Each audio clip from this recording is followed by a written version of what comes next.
Welcome to the Mindfulness Meditation Podcast. I'm your host, Dawn Eshelman. Every Wednesday at the Rubin Museum of Art in Chelsea, we present a meditation session led by a prominent meditation teacher from the New York area. This podcast is a recording of our weekly practice. If you would like to join us in person, please visit our website at rubinmuseum.org/meditation. We are proud to be partnering with Sharon Salzberg and teachers from the New York Insight Meditation Center. The series is supported in part by the Hemera Foundation. In the description for each episode, you will find information about the theme for that week's session, including an image of a related artwork chosen from the Rubin Museum's permanent collection. And now, please enjoy your practice. We've been talking this month about change. It is a concept that is really central to this conversation we've been having all year long about the future.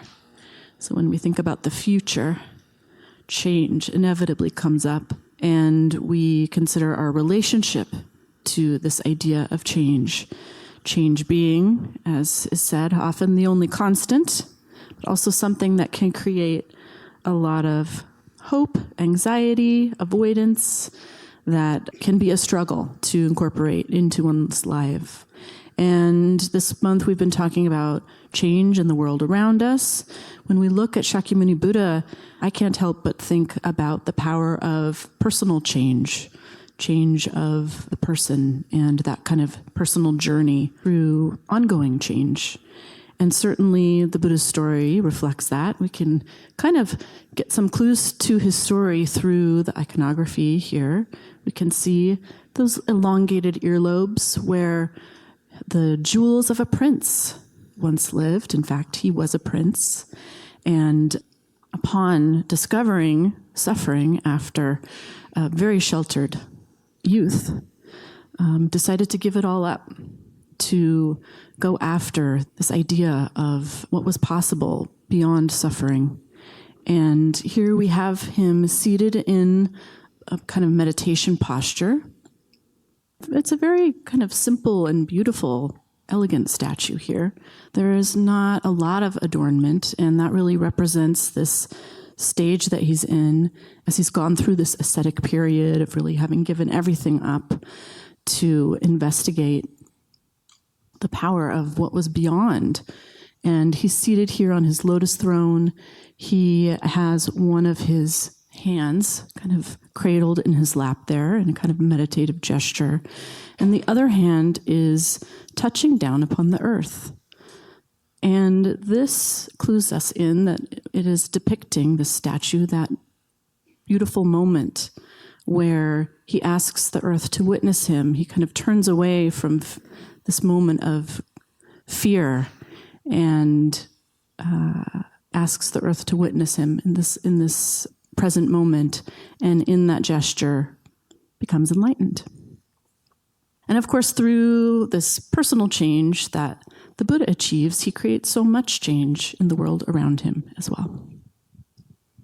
So Sharon Salzberg is here with us, and we're going to talk with her about this idea of change in the Buddha, and we'll meditate together. Sharon is the co-founder of the Insight Meditation Society in Barre, Massachusetts, and such a renowned and loved teacher and author of many incredible books, and really useful and practical books that are great gifts, by the way. And I received one as a gift once, and I really loved it. You can find them in the shop or online. And her most recent book is Real Happiness. Please welcome her back, Sharon Salzberg.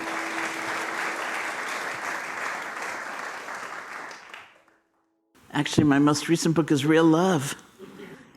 Maybe the last one you read was Real Happiness. So if anyone wants to get her a copy of Real Love for the holidays, the gift you were given. Well, may you be happy and full of love too. They're all I hate to say this, they're all kind of similar in a way, there's one message or two, but I do it differently too. It's not all the same. Speaking of art, I want to go back to that gesture that Dawn was just talking about, and also, just for a moment, talk about the the statue in itself, because I was sitting here looking at it for quite some time before you came in, and I just find it so beautiful and really alive in some way. I thought, at one point I thought, is that breathing? And I thought, are you hallucinating? And but it just felt so alive to me. And what I thought of actually was this one time I was at Emory University and the Dalai Lama was visiting. He was on a panel that had been sponsored by the art department. And the question, interestingly enough, it was the Dalai Lama, Alice Walker, and Richard Gere. That was the panel. And the question was something I have been asked 1 billion times, so I was happy to hear it, which was basically, do you think great art, great creativity has to be born of tremendous suffering? And first, Alice Walker answered, and she said, I think Langston Hughes had been her mentor at some point, and she said, he thought so.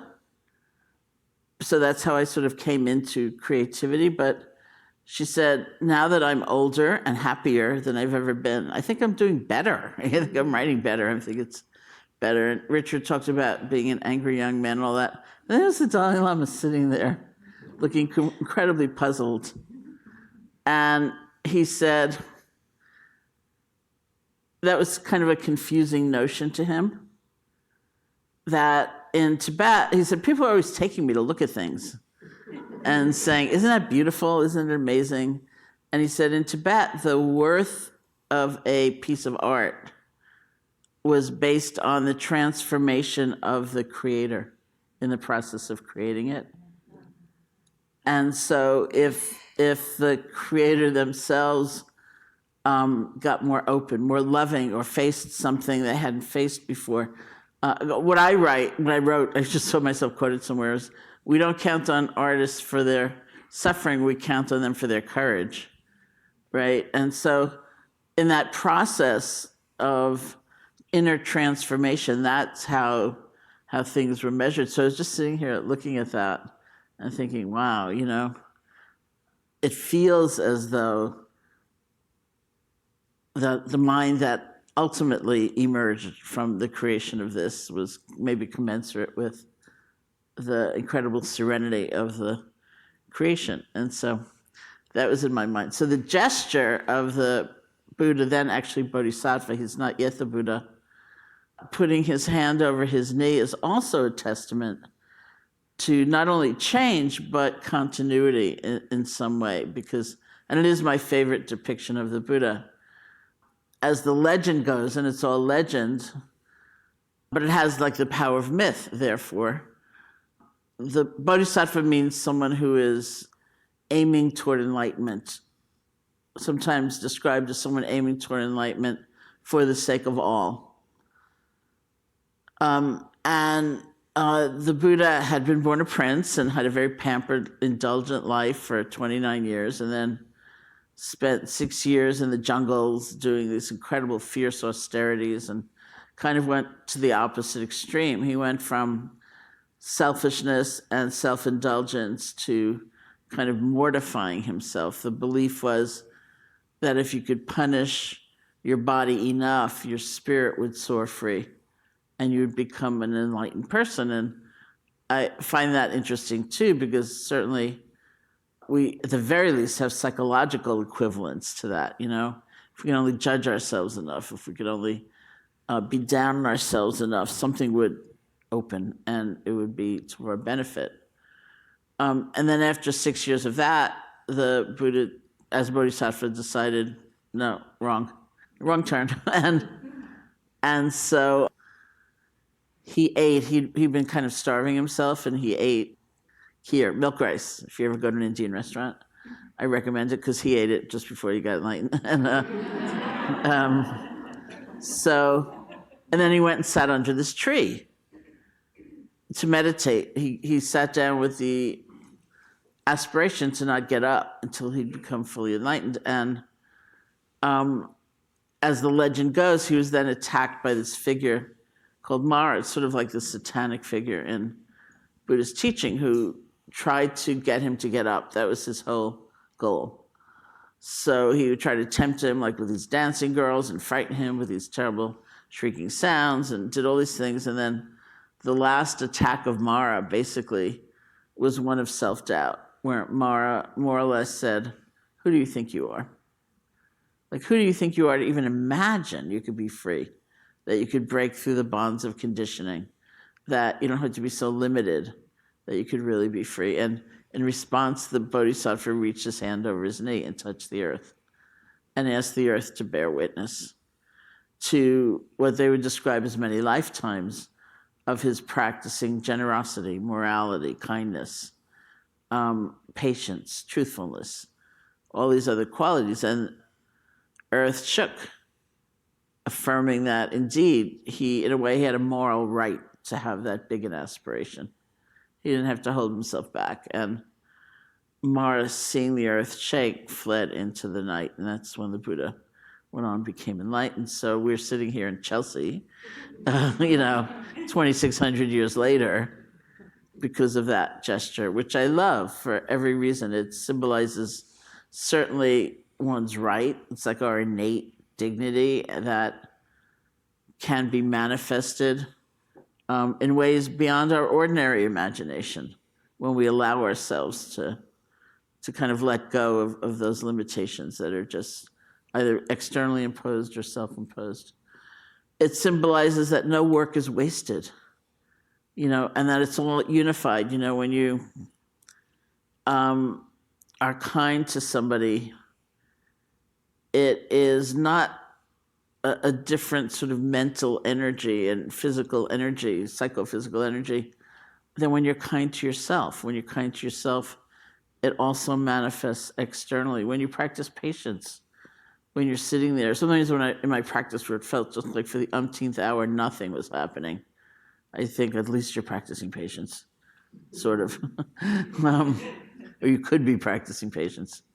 We practice it with ourselves. We practice it with someone who's fumbling and trying to get something done for us. With an airline, for example. We practice truthfulness in admitting to ourselves what our experience is, not trying to disguise it or distort it or deny it. And we practice truthfulness externally in not always taking what sometimes seems like the easy way or the conventional way, and saying, I just can't go there. That would weigh on me if I actually distorted the truth in that way. And so it's all kind of seamless in what we do. And in that framework, their cosmology, the Bodhisattva was reaching back through many, many lifetimes. But if that's not your worldview, it doesn't matter. It's like nothing we do is kind of wasted. And so even though we live in a reality of constant change and this sort of tumultuous arising and passing away, there are these threads of meaning that are absolutely stable and reliable and therefore can be like a refuge for us. So let's sit together. You can just sit comfortably, close your eyes or not, however you feel most at ease. See if your back can be straight but not strained or overarched. You can start by listening to sound, whether the sound of my voice or other sounds. Just let the sounds wash through you.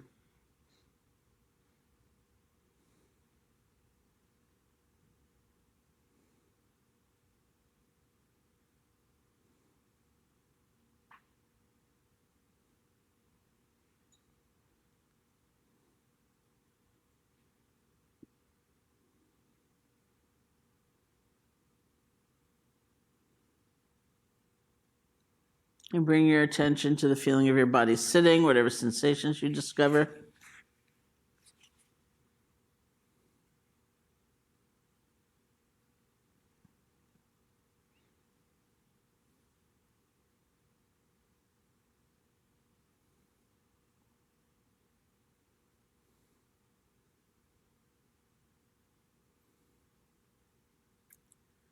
And bring your attention to your hands. This itself, by the way, is described as a good stress reduction technique.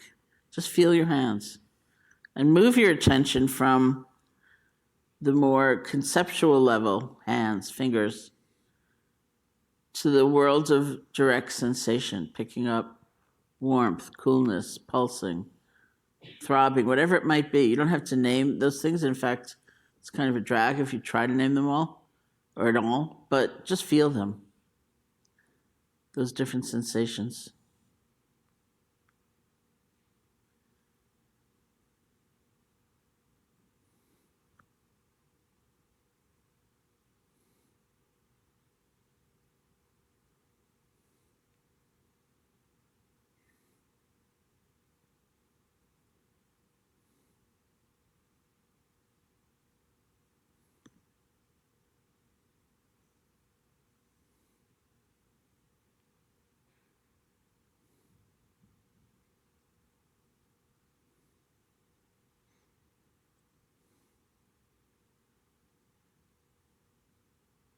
And bring your attention to the feeling of your breath, the actual sensations of the in and out breath, just the normal, natural breath, wherever you feel it most distinctly, the nostrils, the chest, or the abdomen.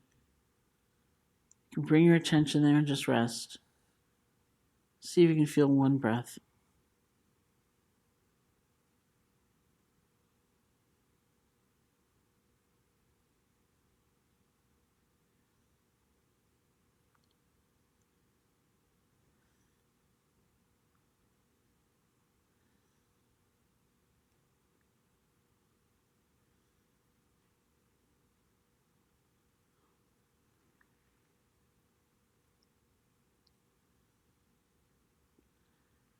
If you like, you can use a quiet mental notation like in, out, or rising, falling to help support the awareness of the breath, but very quiet.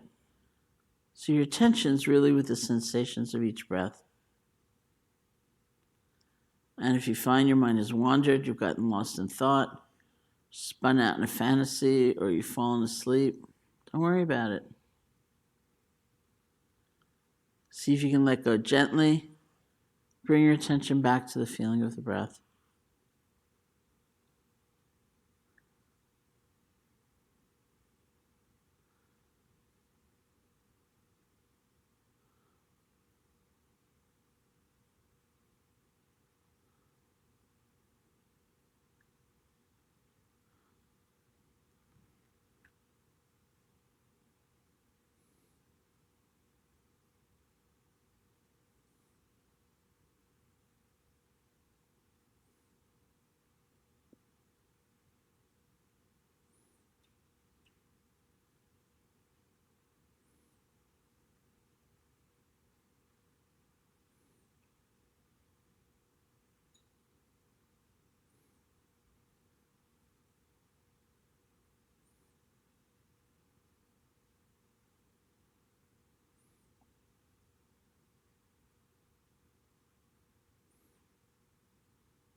So thank you.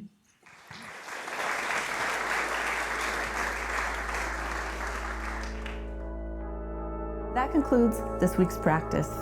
If you'd like to attend in person, please check out our website, rubinmuseum.org/meditation, to learn more. Sessions are free to Rubin Museum members, just one of the many benefits of membership.